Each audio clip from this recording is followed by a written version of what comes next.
تم نے اس گستاخی کو اجتہاد کا درجہ دے کر ثواب کے ٹائٹل کھاتے میں ڈالا ہوا ہے. شرم نہیں آتی ایسی باتیں کرتے ہوئے؟ ایک طرف تو تمہارا فتویٰ یہ ہے کہ جس نے نالین کی گستاخی کی اس کو نوائل کہہ دیا تو وہ واجب القتل ہے، اور جس نے حسنین کی گستاخی کی ہے، جس نے حسنین کے بابا کی گستاخی کی ہے، حسنین کی ماں کی گستاخی کی ہے، اس پر تو کوئی فتویٰ نہیں آج تک. شرمناک ہسٹری ہے تمہاری، شرمناک. تمہیں تو انسان کہتے ہوئے بھی شرم آ رہی ہے. باتیں کرتے ہو جناب والا. کون ہو تم؟ تمہاری حیثیت کیا ہے؟ مرد ہو تو میدان میں آؤ اور حق کے ساتھ آؤ. لیکن قانون فطرت ہے، یرجع کل شیء الی اصلہ، ہر شے اپنے اصل کی طرف لوٹ کر جاتی ہے. چونکہ آپ کی اصل اموی ہے، آپ کی اصل یہ نہیں ہے. اس لیے آپ بار بار انہی لوگوں کا نام لیتے ہیں جنہوں نے اسلام دشمنی میں ساری صلاحیتیں جو ہیں وہ بروئے کار لا کر اسلام دشمنی میں اور اسلام کے نظام میں، الہی نظام کو توڑنے میں ساری کوشش کی ہے. تو لاتے رہیں، ہمیں اس سے کیا غرض ہے؟ ہم تو الحمدللہ اللہ تعالیٰ کے فضل و احسان سے کھڑے ہیں اور الہی نظام کو آیات قرآن کی روشنی میں، سیرت طیبہ کی روشنی میں اور اہل بیت کے فرامین کی روشنی میں، اصحاب رسول کے تعامل کی روشنی میں ہم بیان کرتے رہیں گے. ہم تو طالب علم کی حیثیت سے یہی کچھ کر سکتے ہیں. اللہ تعالیٰ مہربانی فرمائے. جس دن الہی نظام کا شعور آ گیا تو تمہاری دکانیں بند ہو جائیں گی. یہ پکی بات ہے. ہر وہ ملا جس نے اپنی دکان کھولی ہوئی ہے، ٹریڈ کمپنی چلائی ہوئی ہے، وہ بند ہو جائے گی اللہ تعالیٰ کے فضل و احسان سے. جس دن یہ بیدار ہو گیا شعور امت کے اندر کہ الہی نظام کچھ اور ہے اور ملا اعظم کا تراشا ہوا دین جو ہے یہ اور ہے. تو باقی اعلیٰ حضرت علیہ رحمہ کی جتنی میں تکریم کرتا ہوں کوئی بریل بھی نہیں کرتا، لیکن ان کے ساتھ علم اور دلیل کی بنیاد پر کوئی اگر ان کی کسی کتاب کا میں تجزیہ کرتا ہوں یا رد لکھتا ہوں تو میرا علمی حق ہے. آپ میرے رد پر رد دیں، جواب الجواب دیں. یہ کیا ڈرامہ بازی ہے کہ ہمیں ان کو گستاخوں میں شامل کر لو تو فلاں کر لو فلاں کر لو؟ ایسا نہیں ہے. بریلی شریف میں وہی نازل نہیں ہوئی، وہی رسول اللہ کے قلب منور پر نازل ہوئی ہے. ہم اس بات پر اعتقاد رکھتے ہیں لیکن وہ ٹھیک ہے، ان کا احترام اپنی جگہ. میں نے الحمدللہ ان کی 8 کتابوں کا رد لکھا ہے تو ہے وہ نا میدان کے اندر. بلکہ اب تو فتاوی رضویہ شریف بھی جو ہے وہ چیلنج ہو رہا ہے، اور اس کے اندر جو روایات ہیں جو بلیم کرتے ہو تم، 71% تک پہنچ گیا ہے وہ فگر کہ فتاوی رضویہ شریف کے اندر جتنی روایات ہیں ان روایات کے اندر 71% روایات شیعہ اور روافض کی ہیں. اور آپ لوگوں کے پاس تو اپنا علم پڑھنے پڑھانے کے لیے کوئی نہیں ہے. کس بات پر مطلب ہے آپ بڑبڑا رہے ہیں شاہ جی؟ تو آپ اپنی منجی کے نیچے ڈگورا پھیریے اور جائیے. جن کی آپ وکالت کرتے ہیں ان کا کردار دیکھیے نا. 22 سال تک ابو سفیان رسول اللہ صلی اللہ علیہ وسلم کا دشمن رہا اور اسلام کی سرتوڑ کوشش کی. ذاتی تو کوئی دشمنی تھی، اسلام دشمنی تھی. اور جب نرگے میں آئے فتح مکہ کے دن تو تلوار کی زد سے بچنے کے لیے کلمے پڑھے، اور پھر کلمے آپ کہتے ہیں کہ کلمے کے پہلے جو گناہ ہے وہ معاف. جی آ جائیے، بالکل حق ہے، اس پر ہم ایمان رکھتے ہیں.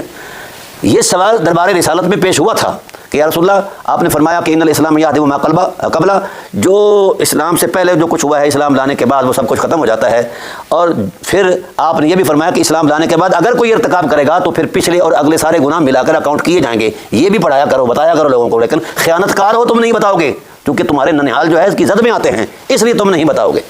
تو سنیے، کلمہ پڑھنے کے بعد 2 یا 2.5 ہزار لوگوں نے کلمہ پڑھا اور سکیم کیا بنائی کہ ساتھ ہی بنو حوازن کے لوگوں نے اعلان جنگ کر دیا کہ مسلمانوں نے آج مکہ فتح کر لیا ہے، کل طیف فتح ہوتا ہے، یہ علاقے حوازن کے فتح ہوتے ہیں وغیرہ وغیرہ. تو اپنے دفاعی طور پر یا اپنے انداز میں انہوں نے مطلب اسلام مخالفت میں ایک گٹھ جوڑ کیا، قبائل جمع کیے، اسلحہ جمع کیا اور افرادی قوت جمع کی. بہت مٹ بھیڑ ہوئی حنین کے مقام پر. اور یہ طلقاء کیسے آئے تھے؟ 2-3 خیالات لے کر آئے تھے. پہلا خیال یہ تھا کہ بنو حوازن کے لوگ تیر انداز بھی ہیں، جنگجو بھی ہیں، مسلمانوں کا قیمہ بنا دیں گے اور جنب البحر میں پھینک دیں گے. چلو ان کا مال لوٹ کر آئیں گے.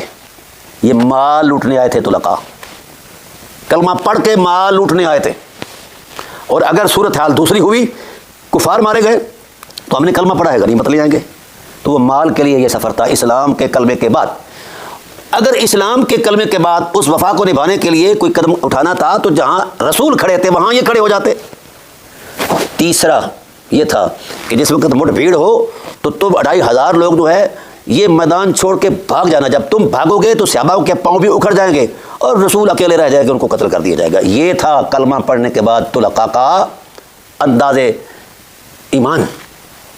کدھر گیا ہے؟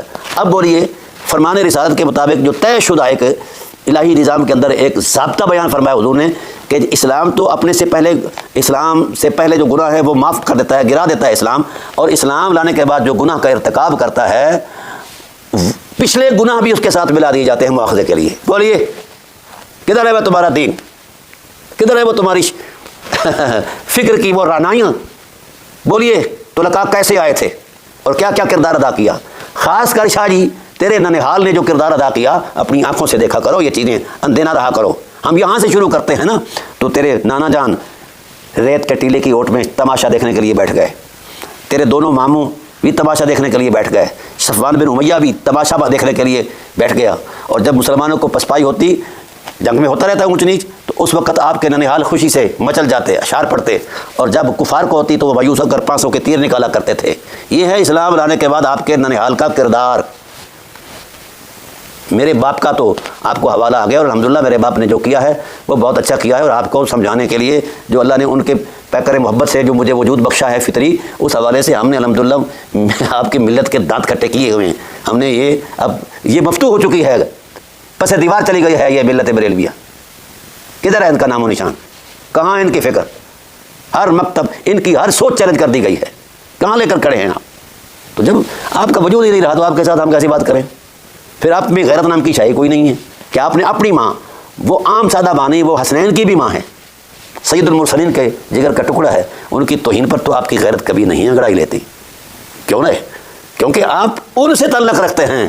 علی کا تو ٹائٹل استعمال کرتے ہیں کہ آپ اولاد علی سے، یہ جھوٹ ہے، آپ کی ڈی این اے بھی ہو رہا ہے اور ہو چکا ہے، بلکہ یہ ساری چیزیں ادھر وہ چیمہ ہے اپنا مزمل، مولوی مزمل جو ہے اس کا بھی ڈی این اے ہو رہا ہے، اور گھر والوں نے گھر سے گواہیاں مل گئی ہیں کہ وہ اصل میں وہ کون ہے اور کیسے آیا ہے اس دنیا میں۔ تو ہم سے باتیں کر، بہت ہم سے کہیں کافر اللہ کی مرضی ہے، تو ہم بالکل تیار ہیں شاہ صاحب، آپ میں ہمت ہی نہیں ہے کہ آپ ان شرائط کی حرمت میں اتر کر سامنے آئیں، سامنا نہیں کر پائیں گے، آپ ایسے ہی بڑبڑاتے رہتے ہیں، شاید آپ کو میرے خیال میں پھر وہ آپ پاگل بنانا چاہتے ہیں کراچی کے میمنوں کو اور بریلوی مکتب کے سادہ لوگوں کو۔ اب نہیں چلے گا یہ آپ کا ڈرامہ۔